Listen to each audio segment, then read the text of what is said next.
On today's podcast, we're going to talk about that follow-up framework that turns a maybe into a yes. I'm Vic Ing from Viking Sales Consultants. I'm the sales guy. And I'm Chris Inman from I.D.E.A. Cleveland. I'm the marketing guy.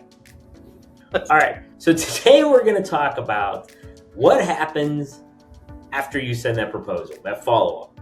But before we get to the proposal, we want to talk about some things that actually make the proposal system a little bit better, right, Vic? That's correct, sir. Yes. All right. So you love this upstream, downstream thing and how it all fixes itself. So what needs to happen before a proposal is handed off to make it actually happen? Okay. So people talk a lot about proposals, and I have a lot of opinions on this. And yes, we all know, but I say it a lot, upstream problems create downstream issues that disappear if you fix the problem upstream. So, what I think we want to talk about is real challenges that I'm not immune to. Like, I'm being ghosted right now by a prospect. And where is it at in my funnel? It's just before the proposal. And we can talk about that. If marketing creates this ideal prospect, the ICP, we get them over there. We get them at an event. Let's say it's an in-person event. The salesperson's leading the event. They're all set. They book the meeting. They have a meeting afterwards. Whatever that meeting might be. It could be Vic does a free 2-hour session. You can have a conversation about what you guys do. And all of a sudden you're like, all right, we're going to submit a proposal. I'm ready for a proposal. Prospect's ready to actually see what this is going to cost. All right, so there's where we're at, Vic. We're going to send somebody a proposal. What do we need to do? Let's say your closing rate's 80%. Let's talk about the other 20%, Vic. Okay, fair enough. I mean, okay, that is very reasonable because you don't want to let them get away. So, it still comes down to that timing. And what happens is there's a follow-up cadence that needs to be followed. And that's what you want me to talk about, right? What do we do next? So, today I left the second voicemail of 3 total messages so far since somebody who I thought was going to drop through my funnel like a lead weight, as macho as I am, it didn't happen. And so I called one day, left a voicemail and said, hey, what's going on? I'm putting on a Jay Leno voice. Yeah, what's going on with that proposal there?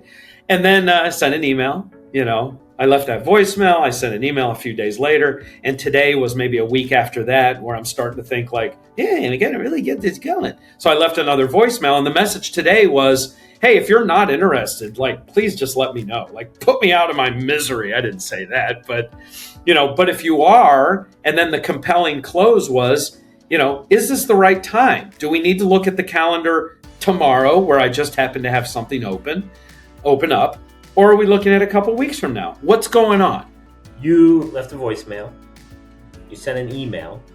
All right, now I'm going to push back on you. You probably understand maybe what's going in their head, somewhat based off their questions. Why they didn't sign the dotted line immediately. No, I don't, actually. You have no clue. Because I followed my normal process. So we had a consultative meeting where I understood and I covered my costs. I cover everything in that meeting in ballpark language if necessary. Okay. So it was qualified and we were all just like, yep. And then we went our separate ways, and that's where the magic spell is broken sometimes, and that was just maybe 3 weeks ago. So, all right. So what you're missing is that post follow-up marketing material. Perhaps. You are missing the conversation you had with a success story. Somebody that actually went through the process with you. Had pains at the beginning. At the end, now they're a billionaire because they learned the Vic Ing, Viking Sales Consultant way of doing life. Something like that, instead of just hey, have you looked at the proposal? Hey, if you're still questioning it, I would like to introduce you to my friend Tom. Tom and I worked together 2 years ago, and I'd love for you to take a minute to listen to Tom's story. You are very correct, because this is a case where it did not come as a referral, so they didn't have that person, that testimonial built in. It was kind of fresh, So yeah, they're going off of what they think they know about me. right? It's not what they really know. It's not what I think they know. It's And they're what also comparing you to the other sales people. that they're comparing me we're to not gonna things I name don't them by know. name here, but there's other options. You don't own a monopoly in the sales consultant world. So now, let's be honest, there is other competition, even if they didn't mention it, and you could have asked. But the Google box is always open and friendly to help you out to find something. Here's another suggestion. Invite them to a networking event where you know some of your clients will be at. Yep, that's it. So our friend Josh, I found out, like, we were at one networking event and there was a tree service company and they were thinking about working with Josh. And I think Josh randomly said it to me. Oh, we're having conversations. I said, okay, I got you, Josh. I then walked over and basically gave a testimonial about Josh and how he helped my business. Unsolicited, hey, how's it going? Blah, blah. I heard you had a conversation with Josh. Oh, yeah, how'd that go? I started asking questions. I completely came over and gave a live testimonial for Josh. Josh ended up signing that client. Your clients that love you will do that for you at a live event. I love it. You've given me what I need, and I'm the sales expert. And who would think that marketing would know something? Well, look at you. That's pretty good because that's live. That's a live testimonial. Now all of a sudden, me in real life, I'm giving you this testimonial. You can look up my business wherever. It's not, that's going to build that trust. It's the same way as if that video, because that person. When's the last time you saw a testimonial video? You're going to look up that person's business. You might reach out to them on LinkedIn. Hey, I saw a video. You're going to ask follow-up questions. That's where the marketing material lives, in that post follow-up. And I think that's where a lot of businesses...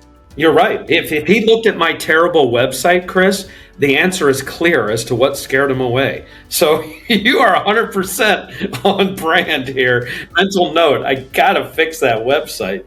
But yeah, you're right. So that's what's needed in most businesses follow-up, is marketing material. Yeah. And that's what I think, and that changes the game for a lot of people. The other thing is, you kind of mentioned it too, is a lot of people are afraid of the no. So they delay following up, and they're like, oh, whatever, I got things going on, kids got... Let them think about it. Yeah, let them think about it. The longer they think about it, the longer the no is a reality. That's exactly it. Because somebody else is going to come along. I had a boss I worked for who said that, now it's like some bully on the playground scenario, but he'd say somebody else is going to steal their lunch money. So maybe I don't like that after all, now that I think about what he was really saying. But somebody will. Somebody will. And you would also, let's talk about the reality, the unicorn reality. Yeah. So they meet you, they meet me. I help with video marketing. Very unique niche thing. They've never met anybody that actually manages someone's YouTube before. They think it's something completely new. They meet Vic. Oh, there's actual people that help me with just sales? I didn't know that existed.